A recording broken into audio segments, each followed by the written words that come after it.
zone, okay?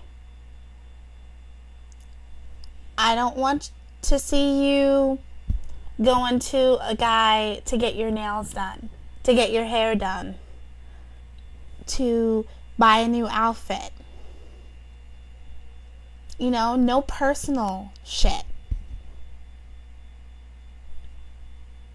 When I'm talking about the dominant figure in the relationship having the money, I mean when you go out on a date, do the gentlemanly thing and pay the bill at dinner.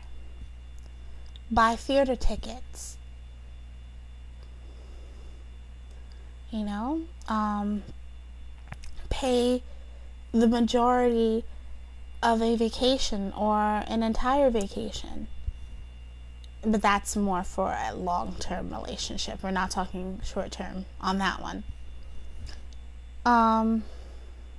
Buy gifts on the days that gifts are to be bought. Valentine's Day, flowers,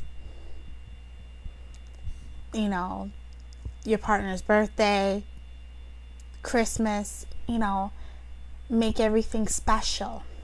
It's your job to make that special for your partner. I'm not telling you anything that you don't already know inside to be true, but some people try to deny their roles. And sorry to say, we all have predestined roles. And it's your job to learn what it is, to take it on and learn how to do it and do it well. That's how relationships work.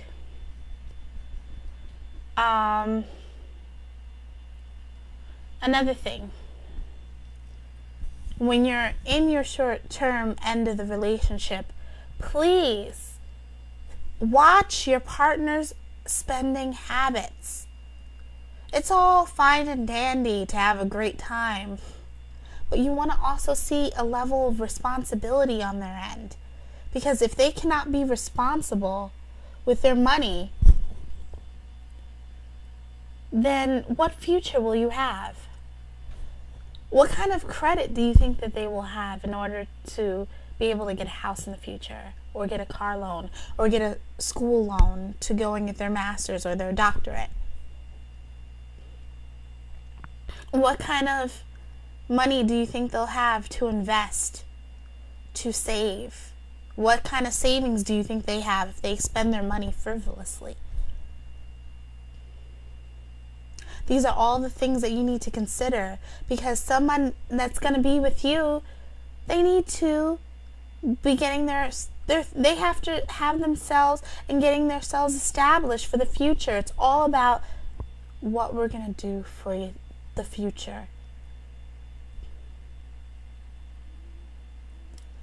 And also for short term, if you're going to have fun and have enjoyable times and memories in the present, that person's going to have available capital to make that happen. Because honestly, there's not that many things to do for free. There are some, but most things that people enjoy, they take money. It is what it is. So, different ways to determine whether or not your partner will be good with money. A, when you go to their place, check out what their main purchases are. If you see a lot of boxes of Nike sneakers, Kenneth Cole shoes, bags, lots of leather jackets,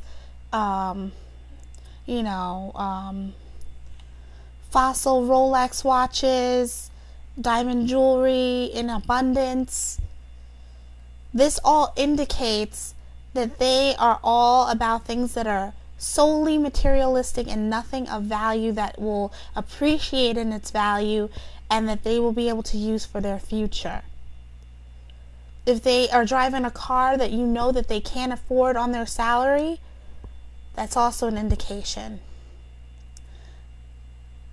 Another thing, is your partner going to be cheap? Does your partner haggle over little small things now? Paying the bill for dinner, taking you out to a movie?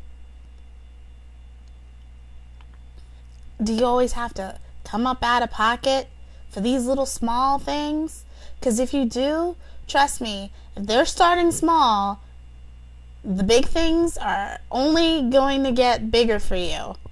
So, of course, as in a relationship, you expect to have to, put in what you have to put in on your end for large-scale tasks in order to get things done as a couple. But, for little penny anythings like a dinner out, a few drinks, a movie, you shouldn't have to wonder where all that's going to come from. These things should just happen for you.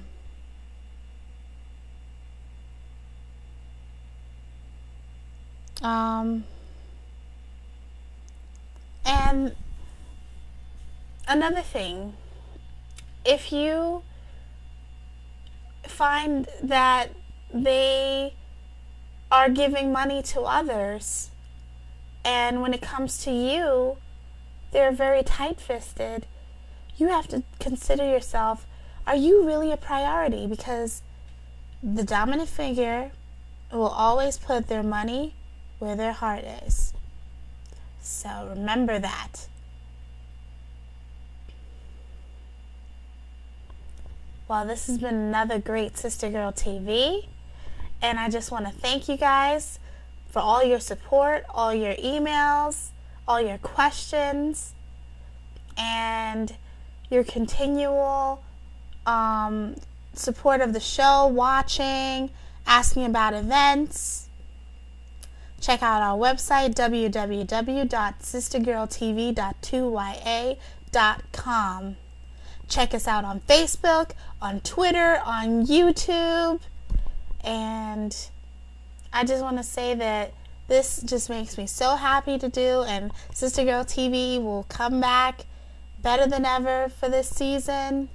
I'm getting down to the nitty-gritty, what people want to hear about, and I hope that every Sister Girl TV episode you get to learn something new each and every time, or refresh something that you knew was the case but you just wanted to solidify it in your mind.